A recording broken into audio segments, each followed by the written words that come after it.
Hi, I'm Dave. And I'm Wally. Dave, we're in my house today. We're actually in where people actually work, not in your office, sitting on a computer drinking coffee. Been hearing problems, or not really problems, guys have been saying to have a little issues welding these split pipe boots. Have you been hearing anything from the field? What I'm hearing is this angle change is probably the most difficult weld. As you know, all this is a flat weld.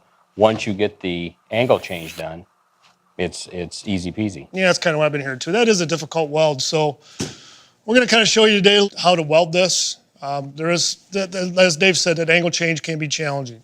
Now we have different sizes. We have 1 to 3, 1 to 2, 3 to 5, 6 to 8, 9 to 11, and we can custom make whatever size you need. Yes, absolutely. So there's a couple different ways to install these. Now, obviously, if this pipe is attached, I can't just slip it over.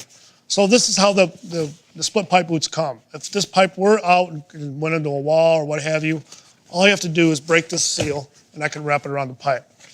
Okay, if you have to cut this, again, follow this shape. If you cut it straight, it probably won't fit the pipe properly. There's a little notch right here. If you cut below this notch, it's telling you that you have to go the next size up. So Dave, what are these for? Those are base attachment. All of our details have base attachment, be it a pipe, be it a curb, wall, whatever. We have to have a base attachment. 12 inches on center or minimum 4 for penetration. Doesn't matter what system you're doing. Absolutely not. This overhang here a little bit, that's very difficult to weld. And the guy with the probe, he's gonna come probe it, probably make you put a patch on it. So the way to alleviate that, make it this a little easier to weld, so dry fit the accessory. Let me spin this around so hopefully you can see it. And wherever these meet, just kind of come in here and dog ear this back. Pig ear, dog ear, whatever you want to call it. Now, it's a lot easier to weld. Let me fire this welder up and we'll start to weld this. Hold on a minute. Mark, what's going on? It's a little Mark. Dave, what are you doing here? Babysitting. Don't you usually disappear for 2-3 hours in the afternoon? You know, I've heard people say that. Flexible accessories. No. Wow, that is flexible. Check that out. Is it thinner? It's not thinner, just more flexible. Feels like PVC. It does. It's TPO. Smell it. That's not PVC. You guys quit yapping. Let's get this detail done. We got more to do. Look what I'm working with. Jeez, I'll just move Good over luck, here. Wally. All right, well, let's try this new accessory. All right, that's gonna be the same process. I'm assuming.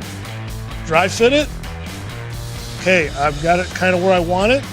Again, I'm gonna dog ear this corner. Actually, this is kind of hanging over a little bit, so I'm gonna bring it back over here. Dog ear this. Okay, I've got my dog ear cut. I'm gonna start this welding process. So I'm gonna get my gun fired up. What are you going to weld on, Wally? Well, usually about 7. I think I'm gonna turn this down a little bit because these are pretty flexible. I'm gonna try with a little less heat. Again, I'm gonna do this angle change first. So a lot of guys wanna do is they'll try and weld the flat down, which is the easy part, and then they're gonna try and do this angle change. Well, when you try and do that angle change, if this is welded down, you've got nothing to push against. Okay, obviously this is gonna stay here, but I need something to push against. So this is the first area I'm gonna weld. So a little trick is kind of get it where you want it fairly tight around the top. I'm gonna push it to the pipe, and I'm gonna use the pipe for support. So first thing I'm gonna do, I'm gonna lay a little heat on the outside of this. Now this is not gonna stretch like unsupported will. These are fairly flexible. I'm gonna lay a little heat on the outside, and then what I'm gonna do, I'm gonna take my gun back in here. I'm actually gonna do a finger weld here. Now you can use the back of your scissors or a probe if you want, but me personally, I like to do the finger weld part. Push the pipe, I'm gonna take my gun, I'm gonna jam it all the way back in here. I wanna weld this entire angle change. Wow, that went in there pretty good. Boy, that did. Yeah. Okay, now I've got that. That's the hard part of the weld. How am I doing? You're doing great. That's laying right in there. Look at that. So what do we gotta do now? We have to caulk now. Now you can see that's pretty tight. If I were to take this tube, especially if I had this loaded up, it'd be a mess. It would be. So what I'm gonna do, I'm gonna pull this off. I'm gonna actually install my caulk on the pipe. Put it just a little bit below that, because I'm gonna cut this down when I put my clamp on. Slip this back over. My caulk is about right in here. When I put the clamp down, I'll be able to cut that down. So what I could do, I'm gonna pull this up. I don't wanna weld this flap down first. So I can take my scissors. Obviously I don't have 3 hands and Dave doesn't like to get his hands dirty. So I'm gonna take my scissors and just kind of stick in the ISO and hold that out of my way so I can weld this down. Again, I'm doing a 2-pass weld because I really don't want to try and weld these together and weld double thickness of membrane now. This is why I'm doing this in 2 stages.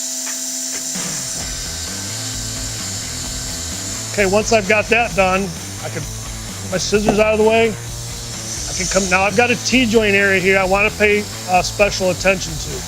These are 45 mil again, right, Dave? So yes, I really sir. don't need a T-joint here. No. I'm sorry, a T-joint patch.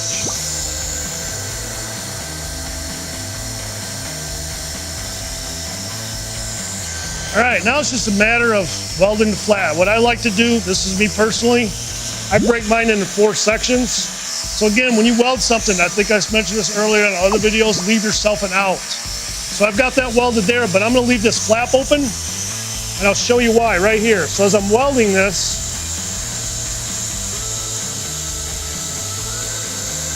I can bring my gun right out. Same thing over here. It's hard for you guys to see the back side of the pipe. So I'm gonna come in here and do my pre-weld. Notice I've got this welded all the way out. And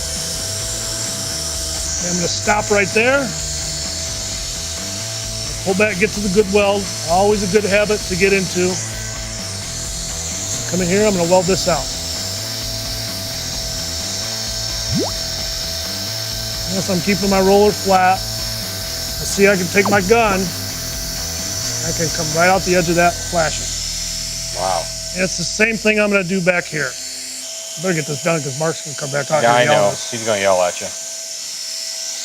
Boy, that really looks like it's easy to weld. You wanna do this last half? Yeah, sure. While you're doing that, I'm gonna put this clamp on.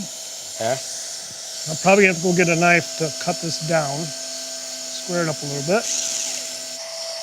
You know, this could make an average welder a good welder. This Even really... you. I gotta go grab a knife I to knew cut you were that going to down. say that. But this really welds nice for TPO. Come in here and cut this off. Okay, so we have our split pipe boot done with our more flexible accessory. I thought it welded really well. How about you, Dave? Welded great. Yeah, especially Absolutely these great. areas here. So again, just to recap, when you're doing these, remember, do this angle change first. Use the pipe for stability. Slide it in the pipe. Once you get that accomplished, do your vertical. Another important thing to remember is don't forget the caulking behind the flashing. Put the clamp on and caulk on top. Other than that, if you want to, feel free to check out our other videos. And if you want to learn to do this in person, register for one of our CARE classes at numerous training centers across the country.